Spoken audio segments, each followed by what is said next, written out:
Vous venez de terminer la création de votre film à l'aide de Premiere Elements 9 et vous ne savez pas quoi en faire. Sachez qu'afin d'améliorer la présentation de ce film, il est possible donc de créer un menu DVD. Cela vous permettra donc d'afficher votre film par exemple sur un téléviseur et donc d'y afficher avec différents effets les différentes scènes présentes dans ce film. Donc pour créer un menu DVD directement à partir de Premiere Elements 9, je vais me rendre donc ici en haut à droite et cliquer donc sur l'onglet menu du disque. Vous allez alors avoir ici les différents menus qui vous seront proposés par le logiciel. Donc si vous n'en avez pas téléchargé de supplémentaire, vous en avez qu'un seul disponible, il s'agit de celui-ci. Donc ici l'aperçu de menu principal et ici l'aperçu des différentes scènes présentes dans votre film. Donc pour créer ce menu DVD, je sélectionne donc ici le thème que je souhaite utiliser, puis je clique sur appliquer pour utiliser ce menu DVD sur les différentes vidéos présentes dans mon projet. Donc ici, vous allez donc pouvoir y apercevoir, donc ici, dans cette partie-là, un aperçu de votre menu DVD et dans la partie de droite, vous allez donc pouvoir le personnaliser. Par exemple, dans un premier temps, vous pouvez choisir ici d'afficher une photographie ou encore une vidéo afin donc ici de mettre donc l'élément que vous souhaitez. Donc pour choisir le média, vous cliquez ici sur le bouton parcourir et vous le sélectionnez dans cette nouvelle fenêtre qui vient d'apparaître. Par exemple ici je me rends dans mes bibliothèques puis mes images comme ceci. Je vais par exemple ici me rendre dans le dossier vacances puis Lisbonne et je vais par exemple ici insérer donc cette image-ci. Je clique donc dessus, puis je clique sur ouvrir afin donc de l'insérer et vous avez alors celle-ci qui apparaît directement dans cette partie-là. Une fois que votre image a été insérée, il est possible de la modifier, par exemple changer sa taille en vous rendant au bord de celle-ci et en modifiant sa taille comme vous le souhaitez.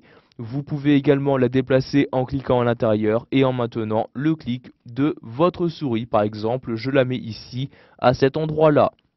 Je peux donc maintenant choisir le titre de mon DVD. Pour cela, ici, je clique dans ce champ-là et je saisis le titre que je souhaite. Pour cela, je double-clique dessus pour faire apparaître cette nouvelle fenêtre où je vais pouvoir y insérer le titre. Par exemple, ici, je vais insérer donc comme titre mes vacances à la mer comme ceci. Je clique ensuite sur OK afin de valider mes changements. Alors vous pouvez voir ici que le titre a bien été donc modifié. Je peux si je souhaite le personnaliser dans la partie de droite, par exemple en changeant sa police, son style, sa taille, sa couleur, etc. Par exemple, je souhaite ici modifier sa taille, je clique sur la flèche, je vais par exemple la diminuer et la mettre ici à 18 points comme ceci. Je peux également modifier sa couleur en cliquant ici sur le carré correspondant et je choisis maintenant cette couleur dans cette nouvelle fenêtre. Par exemple, ici, je souhaite utiliser un rouge, je me rends donc dans les tons rouges, puis je sélectionne le rouge à utiliser en y plaçant mon curseur. Donc ici, vous avez l'aperçu de la couleur que vous utilisez. Si cette couleur vous convient, vous pouvez cliquer sur OK afin d'appliquer ici la couleur sur le texte sélectionné, donc ici, mon titre. Je vais pour finir modifier donc ici donc, la police en cliquant sur la flèche. Je vais par exemple prendre ici la police Calibri en cliquant dessus et vous avez alors les modifications qui s'apportent automatiquement. Donc, comme vous pouvez le voir, cette police est plus petite, par conséquent je vais augmenter la taille de mon texte en cliquant sur la flèche et par exemple le mettre ici à 30 points. Vous pouvez appliquer tous ces mêmes changements sur tous les éléments textuels présents dans votre menu DVD. Vous n'avez qu'à cliquer ici sur ce bouton-là. Donc ici, je ne souhaite pas les appliquer donc à tous les éléments texte. Je souhaite par exemple personnaliser celui-ci. Je n'ai juste qu'à cliquer dessus et à nouveau ici, je vais donc pouvoir modifier le texte que je viens de sélectionner. Donc maintenant, vous souhaitez pouvoir personnaliser la deuxième page de votre menu. Vous cliquez pour cela ici sur le menu des scènes et vous avez alors ici l'affichage qui apparaît. Vous allez par exemple pouvoir ici choisir de changer le titre, donc vous double-cliquez sur ce titre et par exemple à la place de choisir ici une scène comme titre, je vais mettre donc tout simplement mes différentes scènes, donc comme ceci. Donc j'écris ici mes différentes scènes à l'aide de mon clavier. Je clique ensuite sur OK afin de valider mes changements. Donc j'ai alors ici la vidéo, donc la scène se trouvant dans le film que j'ai créé. Je vais donc ici en cliquant dessus pouvoir ici la modifier, par exemple à partir de quand je souhaite la débuter.